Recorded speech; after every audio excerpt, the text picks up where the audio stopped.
¿Usted comenzó en UGT? ¿En qué año? Bueno, yo me afilié un poco antes de la legalización de los sindicatos. El primer cargo lo tuve en el año 78, primer cargo orgánico. Bueno, soy elegido en las primeras elecciones sindicales y paso a formar parte del comité de empresa. Yo pertenecía a una empresa del metal. Por cierto, yo hasta el año 83 he compatibilizado las tareas, o sea, el tema laboral con el sindicato, es decir, no estaba liberado hasta bastante después, ¿no? Pero bueno, en las comisiones ejecutivas, que es el periodo, yo creo que tenemos que referirnos principalmente, es en el año 79, en un congreso extraordinario, que por ahí estará reflejado, cuando Manuel Fernández López Lito entra en la Secretaría General y yo entro como secretario de formación en ese congreso ya. ¿Y usted hace formación en esa época? ¿Cómo la hace? ¿Cómo? Sí. Pues con los medios que podía. Debo decir aquí una cosa que puede inducir a sonrisa. Claro, hablamos evidentemente de formación sindical. Pues yo, casi sin haber recibido ninguna formación, yo impartía cursos los fines de semana en Perlora y en sitios así. Es decir, no teníamos medios para tener un plantel de monitores, de formadores.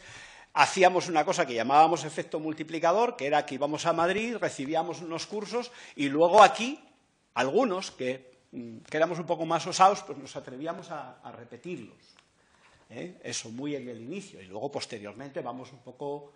en el año, creo recordar, en el 33 Congreso Confederal conseguimos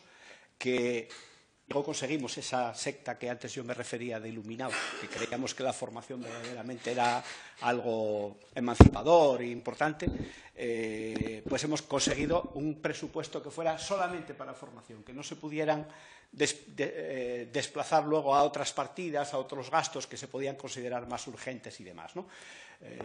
Yo gestioné ese año un presupuesto de 800.000 pesetas para formar a todos los delegados y miembros del comité de empresa en Asturias, con lo cual entiendo que les entre un poco la sonrisa. O sea que podríamos decir que usted es una de las personas que comienza a hacer formación en los sindicatos en Asturias. Sí, podríamos decirlo sin ningún tipo de falsa modestia, porque es así. Y usted continúa haciendo esas labores, bueno, de formación en diferentes ámbitos y acaba su carrera, digamos, profesional en materia de formación cuando digamos, es apartado, desterrado, porque entiendo que porque usted no comparte pues los objetivos para los que se crea Infastur, que entiendo que es aumentar el lucro para el sindicato detrayendo fondos de formación. Así es, aunque hay que precisar que mi papel en la formación interna dentro de UGT acaba en el año 90, que es cuando yo dejo de formar parte de la Comisión Ejecutiva Regional, y paso ya a la actividad ya de gestionar la formación profesional, que son campos distintos, porque yo formación sigo impartiéndola hoy, voluntariamente, ¿no? Porque es algo que me gusta realmente hacer.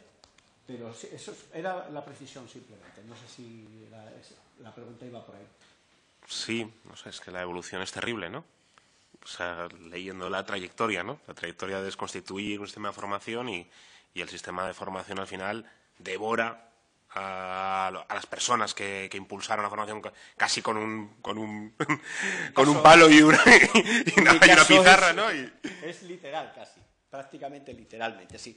Porque yo finalmente, después de haber aludido a esos 2 años que estuve, yo he dicho a veces aplicando un cierto sentido del humor, en el ostracismo, pero finalmente he sido despedido. ¿Y de qué manera, además? Pero bueno, en fin, son cosas que pasan, que no... Vale. Le quiero hacer preguntas sobre, bueno, temas que han salido en la comisión de investigación. Le pido también brevedad en las respuestas, sí, para ver si usted tiene conocimiento de ellos, ¿no? Se imputaban nóminas con fondos de formación de trabajadores para otros fines que no eran la formación. Eso era una práctica que se realizaba. Sí, yo eso lo he verificado por lo que he dicho antes un poco, que igual no lo expliqué, pero además son tantas cosas que entiendo que sea un poco farragoso o qué tal.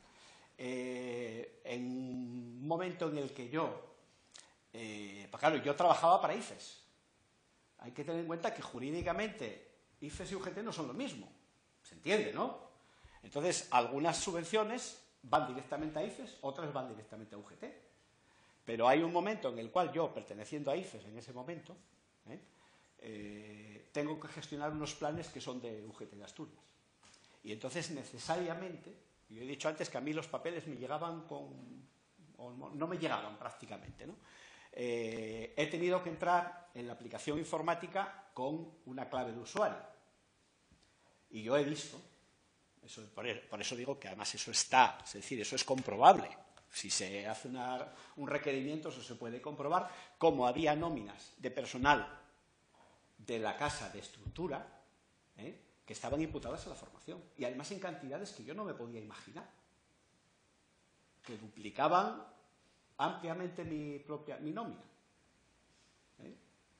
Personal administrativo. No estoy hablando de ejecutivos, no estoy hablando de nada de esto. Yo eso lo he verificado. ¿Había otras facturas de gastos de UGT que se imputaban a facturas, yo he visto la relación de proveedores y también me ha sorprendido. Porque era una amplísima lista. Bueno, hay proveedores que digamos que son proveedores casi impectores, es decir, lo son porque lo son, es decir, ahí no quiero tampoco nombrar, porque ahí sí que no me quiero arriesgar, lógicamente, porque yo no hablo con los datos ahora mismo aquí delante. Pero hay, aparte de las empresas que directamente UGT utilizaba para facturar, empresas interpuestas propias, había otras de un entorno que también cubrían un poco ese papel. Que facturaban a medida, para entendernos. Es decir, yo te pido a ti material de escritorio, pero te digo, no me factures lo que yo te pida, pero en su momento te voy a pedir unas facturas de determinada manera. ¿Por qué? Pues porque eso me va a servir a mí para justificar pues, material fungible, etcétera, ¿no? Etcétera. Entonces, eso también lo he visto. Y, por ejemplo, con la imputación de equipos informáticos, que es una de las cosas que ha salido aquí, sí. ¿Eso cómo funcionaba? Saben más que yo otras personas, ¿no? Pero bueno, más o menos lo que también se ha dicho. Es decir, hay el concepto de aula equipada, lo cual es muy relativo. Primero, por una razón. Yo creo que además está suficientemente argumentado. Es decir, si yo, y cuando antes yo aludía a la ley de subvenciones y debería haber añadido también los criterios contables estrictos, si se aplicara esa práctica, eso no se podría dar. Porque si yo facturo equipos informáticos, esos equipos yo los tengo que tener inventariados. Y por lo tanto, yo no puedo facturar por alquiler. Tengo que facturar la amortización, lo que me permite la agencia tributaria ¿cómo se dice? Amortizar. Me limita un porcentaje. Pero si yo utilizo algunos subterfugios, entonces introduzco el concepto de alquiler, que es mucho mayor, porque no tengo ese límite, y entonces, de alguna manera, yo me estoy beneficiando de esa diferencia, ¿me explico? Y bueno, pues claro, podemos decir, yo he visto equipos pues que a lo mejor se seguían utilizando, pues a lo mejor con más de 10, 12 años de utilización. Los equipos informáticos, todo el mundo sabe que el tiempo de amortización es muy corto. Lógico, ¿no? Bueno, y seguía alquilando. Bueno, dos cosas breves. Si el Principado, desde su punto de vista, tenía conocimiento de estas prácticas o pudo haber tenido conocimiento de estas prácticas y por qué no se producía. Y luego, si en la segunda pregunta, si en la justificación, si usted revisaba la realización de los cursos, si en algunos casos comprobó irregularidades, en número de alumnos, en cursos que no se daban, pero que se justificaban en las justificaciones, y si estuvo en la justificación de algún curso de estos 7 que dio Infastura en la Cooperativa de Viviendas de Langreo, si llegó a estar también eso, ¿no? Principado, sí. Justificación de los cursos y Cooperativa de Viviendas de Langreo en el local de la Felguera que ha salido aquí.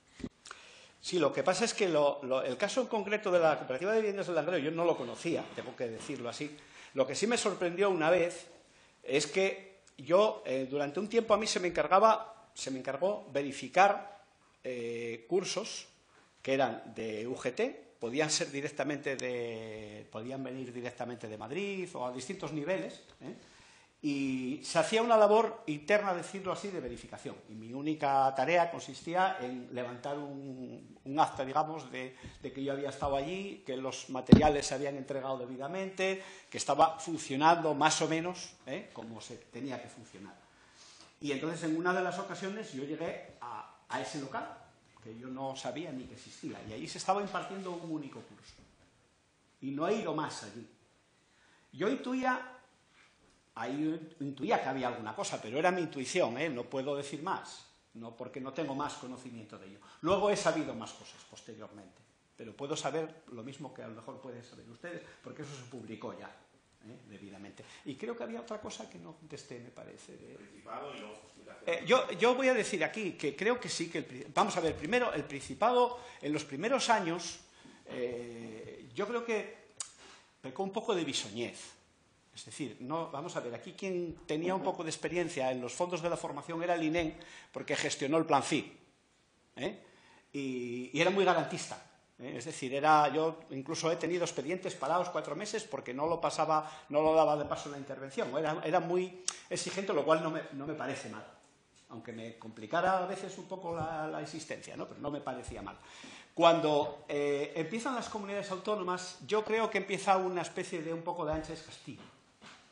Primero porque no había un sistema de homologación de cursos. Es decir, podíamos estar dando 2 cursos perfectamente de la misma especialidad, con el mismo número de horas, y no se parecían absolutamente en nada uno de otro. Depende de quién lo impartiera y en qué momento. Los criterios de justificación y tal eran muy laxos, en mi opinión. Y eso permitió que cada vez, no digo, yo lógicamente tengo que hablar por mi conocimiento, lo que yo he vivido directamente, aunque luego se haya ido un poco avanzando en establecer unos mecanismos más de control y demás, yo creo que, en cambio, el poder que ejercieron y que pueden ejercer los agentes sociales supera con mucho, aparte de las connivencias que pueda haber, políticas, superan con mucho, muchas veces, primero, la administración del Principado no era capaz, con el volumen de cursos que se estaban haciendo, de garantizar al 100% que verdaderamente esos recursos se estaban utilizando debidamente y que se estaba haciendo una justificación debidamente. Lo que sí podía hacer era lo que hacía a veces, un muestreo, y a lo mejor en determinados cursos podían a lo mejor hacerse una verificación un poco más a fondo. El resto era incapaz, porque estamos hablando de volúmenes muy, muy grandes. Esa es mi opinión,